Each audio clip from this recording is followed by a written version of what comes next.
রাস্তার মাঝখানে চাদর গায়ে কে দাঁড়িয়ে আছে?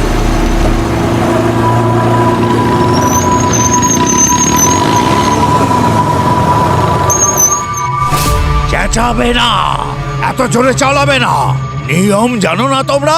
আরে কেন ট্রাফিক হাবিলদার হচ্ছে কাকা? বিশাল আমাদের নিয়ম শেখাতে এসেছে। গৌরব, শেখর, চল।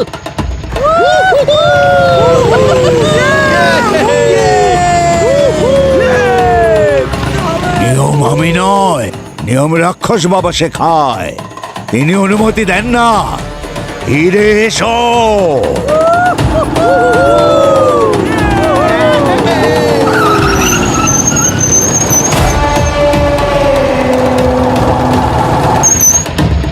রক্ষক বাবা বাসস্থান আর এই মূর্তি মন্দির সবকিছু তো ওরকমই যেরকম বোর্ডে লেখা ছিল আর বাবা বলেছিল।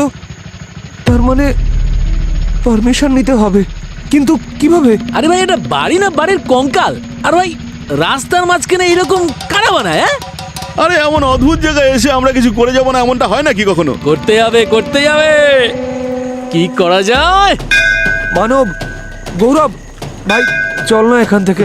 এটা আরে এটা আবার কি জিনিস? মানব ভাই, চল না এখান থেকে। এগুলো এগুলো আবার কি পাগলামো করেছে? এটা নিয়ে কি করে? আরে মানব, গৌরব ভাই, চল না এখান থেকে। ভাই চল না প্লিজ, অন্য কোনো রাস্তা নিয়ে নেওয়া আরে যাবে। ভিতর ডিম, এইটুকুতে ভয় পেয়ে গেলি? আমরা এখান দিয়ে যাব। গৌরব, বোঝানো ওকে একটু ভাই। আরে ভাই, কি ফালতু কথা বলছিস? তুই যদি যেতে চাস তাহলে এখান থেকে ফিরে যা, আমরা এদিক দিয়েই যাব। ভাই প্লিজ, মানব, গৌরব ভাই, শোন না, আমরা বরং অন্য রাস্তাটা নিই প্লিজ ভাই। এই তুই চুপ কর। মানব, আমরা তো এদিক দিয়ে গৌরব, যাব। শোন না ভাই, তুই না শোন যেতে চাইলে please ফেরত ভাই। চলে যা। করিস না এরকম ভাই। মানব, গৌরব, চল, চল, চল।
মানব, গৌরব,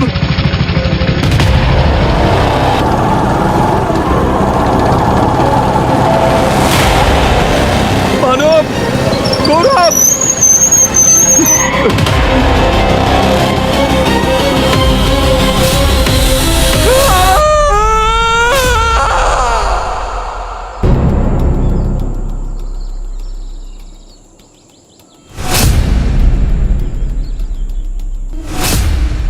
স্যার, এত নির্মমভাবে কে মারতে পারে?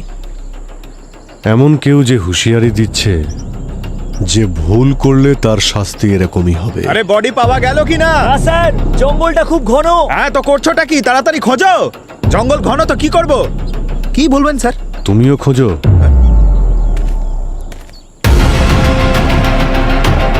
আচ্ছা, আরেকটা ছেলে? স্যার, ওই সেই তৃতীয় জন যার ব্যাপারে আমি আপনাকে বলেছিলাম। ওই দুজনের সঙ্গে ও ছিল, কিন্তু ও বেঁচে গেছিল স্যার। আর পর থানায় এসে ওই আমাদেরকে ইনফরমেশন দেয়। তোমার নামটা যেন কি বললে? শেখর। শেখর, আমি তোমার মনের অবস্থাটা বুঝতে পারছি, কিন্তু তোমার বন্ধুদের খুনিকে ধরার জন্য তোমার সাহায্য লাগবে।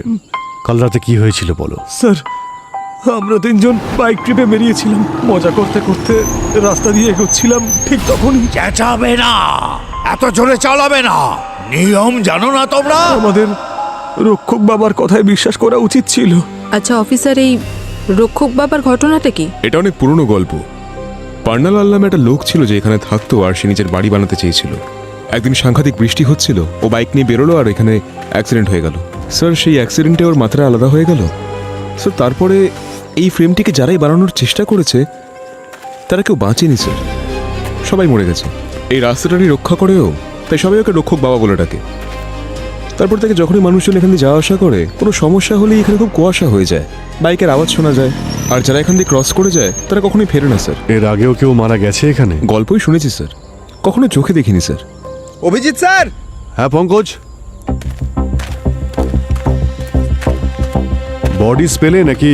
না স্যার, টায়ার মার্ক পেয়েছি। হ্যাঁ, এই দেখুন, 1, 2, 3, 3টে টায়ার মার্ক রয়েছে স্যার। দুটো হয়তো ওই দুটো ছেলের, আর তৃতীয়টা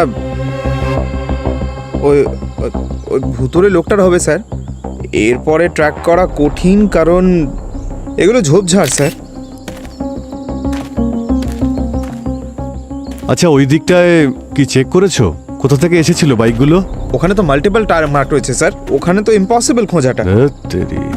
স্যার একটা অদ্ভুত গন্ধ বেরোচ্ছে না?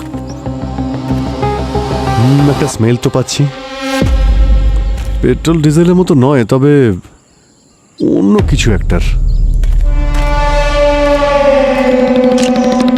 দাঁড়াও, তোমরা ভেতরে যেতে পারবে না।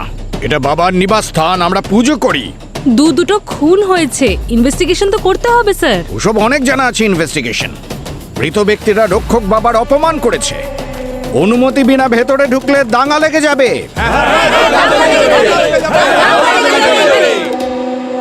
স্যার,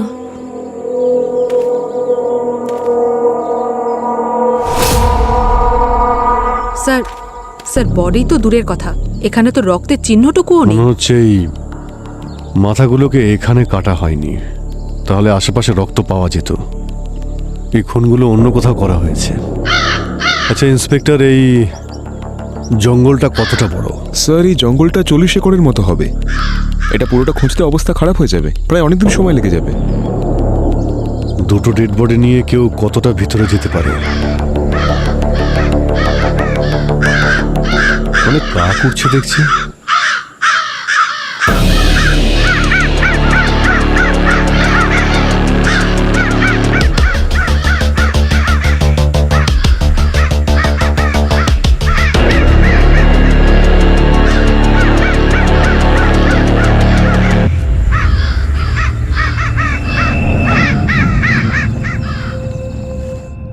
একটা ইউনিফর্মেরই অভাব আছে পঙ্কজ, তাহলে একদম পুরো ব্যাক বেঞ্চার মনে হতো তোমাকে।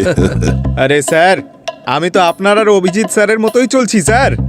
ঠিকই বলেছো, তোমার মতো স্টুডেন্ট থাকলে তো স্কুলই বন্ধ হয়ে যাবে। হ্যাঁ শালুখে, হ্যাঁ আশা করি তোমার স্কুল বন্ধ করতে হবে না। মানে? না মানে কিছু যদি জেনে থাকো তাহলে ঠিক আছে, নইলে নইলের কোনো প্রয়োজনই পড়বে না। আরে তাহলে তাড়াতাড়ি বলো না। হ্যাঁ বলছি, এই দেখো বস, এই যে টায়ারের চিহ্নটা রয়েছে, এর উপর দিয়ে বাইক চলেছে অবশ্যই, কিন্তু এর মৃত্যুর পর চলেছে। আরো একটা কথা, এই যে শরীর থেকে মাথাটা আলাদা করা হয়েছে, সেটাও এর মৃত্যুর পর করা হয়েছে। মানে এইসব লোক দেখানো ব্যাপার? আসলে ভয় দেখানোর জন্য এগুলো করা হচ্ছে।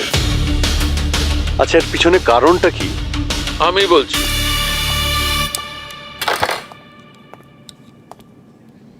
এই দেখো অভিজিৎ, এর মৃত্যু হয়েছে র্যাপিড হাইপক্সিয়ার কারণে। আসলে এর রক্তে আর ফুসফুসে আমি সোডিয়াম অ্যাজাইড নামের কেমিক্যাল পেয়েছি। সেই কারণে এর রক্তে যে সেলস রয়েছে সেগুলো অক্সিজেন অ্যাবজর্ব করা বন্ধ করে দিয়েছিল, সেই জন্যই কোলাপস করে গেছে আর কিছুক্ষণের মধ্যেই মারা গেছে। অভিজিৎ, তুমি ওই তৃতীয় ছেলেটার ব্যাপারে বলেছিলে, কি যেন নাম ওর, শেখর। ও ওই কুয়াশার ব্যাপারে বলেছিল। ডক্টর সালুখে, যদি কুয়াশার মধ্যে ওই কেমিক্যালটা থাকে তাহলে ওই ওই শেখর ও বেঁচে গেল কি করে? দয়া, কুয়াশার মধ্যে সোডিয়াম অ্যাজাইড আসতেই পারে, কিন্তু এর কেসে তা নয়।